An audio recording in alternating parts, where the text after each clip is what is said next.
जय संतोषी माता। आज सुनेंगे संतोषी माता की कथा। इस कथा को पूरा सुनेगा, आधा कथा नहीं सुनना चाहिए। बहुत समय पहले एक गांव में एक वृद्ध अपने 7 पुत्रों और उनकी पत्नियों के साथ रहती थी। उसके 6 पुत्र मेहनत मजदूरी और व्यापार करके अच्छे आय कमाते थे, जबकि उससे छोटा पुत्र सीधा साधा और सरल स्वभाव का था। वह कोई स्थायी काम नहीं करता था। उसकी पत्नी अत्यंत धार्मिक और सहनशील थी। परिवार के अन्य सदस्य उसे अधिक सम्मान नहीं देते थे। घर के सारे काम करने के बाद भी उसके ताने सुनने पड़ते थे और कई बार भोजन भी सबसे अंत में मिलता था। एक दिन छोटे पुत्र को पता चला कि उसकी पत्नी को घर में बहुत कष्ट सहने पड़ते हैं। यह सुनकर उसे बहुत दुख हुआ।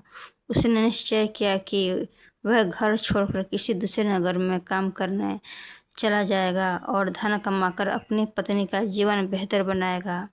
पत्नी ने भी उसे शुभकामनाएं दी और भगवान से उसकी सफलता की प्रार्थना की।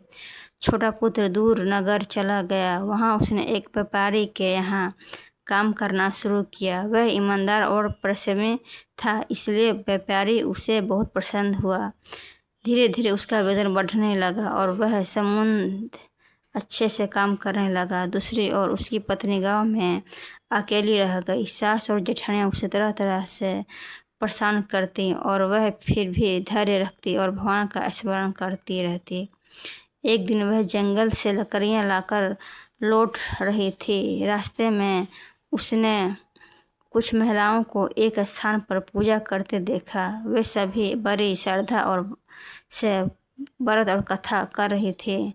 उत्सुकतावश उसने पूछा, बहनों, आप किस देवी की पूजा कर रही हैं? महिलाओं ने उत्तर दिया, हम संतोषी माता का व्रत कर रही हैं।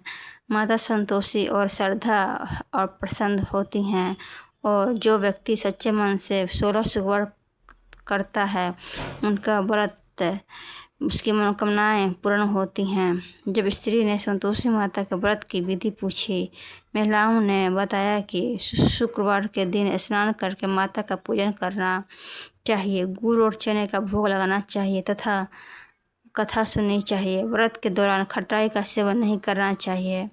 संतोषी माता भक्तों की बहुत कृपालु हैं। उसने उसी दिन से संतोषी माता का व्रत आरंभ कर दिया। हर शुक्रवार वह श्रद्धापूर्वक माता की पूजा करती, गुड़ चना चढ़ाती और कथा सुनती। धीरे धीरे उसके मन में आशा और विश्वास बढ़ने लगा। उधर दूसरे नगर में उसका पति व्यापार में लगातार उन्नति कर रहा था। एक दिन उसे स्वप्न में देवी का संकेत मिला कि वह अपनी पत्नी को याद करे। जागने पर उसे अपनी पत्नी की बहुत याद आई। उसने तुरंत घर, धन और संदेश भेजा।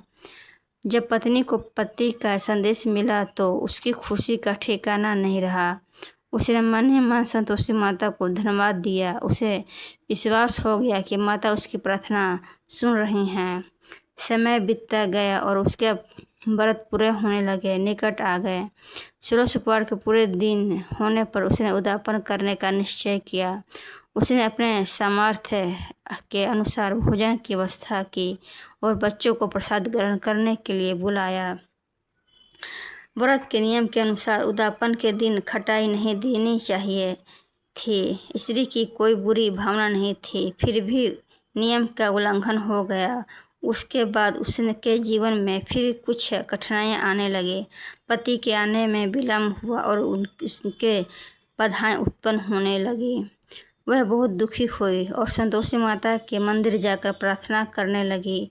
उसने माता से कहा, हे माता, यदि मुझसे कोई भूल हुई हो तो मुझे क्षमा करें, मैं अज्ञानवश भूल कर बैठी। तब उसे अपनी गलती का ज्ञान हुआ। उसने पुनः श्रद्धा और नियम पूर्वक माता का व्रत किया। उसकी भक्ति और संतोषी माता प्रसन्न हुई। माता की कृपा से उसके सारे कष्ट दूर होने लगे। घर में सुख शांति और समृद्धि का वातावरण स्थापित हो गया। पति पत्नी ने संतोषी माता की कृपा के लिए उनका धन्यवाद किया और जीवन भर श्रद्धा के साथ उनका स्मरण करते रहें। इस प्रकार संतोषी माता का कृपा से उस स्त्री के सभी दुख समाप्त हुए और उसका जीवन आनंद से भर गया। संतोषी माता धैर्य, विश्वास और सच्ची भक्ति जीवन की कठिनाइयों को दूर करने की शक्ति रखती है। ईश्वर पर विश्वास रखने वाला व्यक्ति अंत में सफल और सुख प्राप्त करता है। संतोषी माता की कथा हमें संतोष का महत्व सिखाती है। दोस्तों, ये वीडियो आप लोगों को अच्छा लगा होगा तो चैनल को सब्सक्राइब कर देना और कमेंट में जय संतोषी माता लिख देना। हम इसी तरह के वीडियो आप लोगों के लिए रोज़ लेके आते रहेंगे। आप लोग वीडियो देखते हैं लेकिन चैनल को सब्सक्राइब नहीं करते हैं, प्लीज़ इस चैनल को सब्सक्राइब कर दीजिएगा। जय संतोषी माता।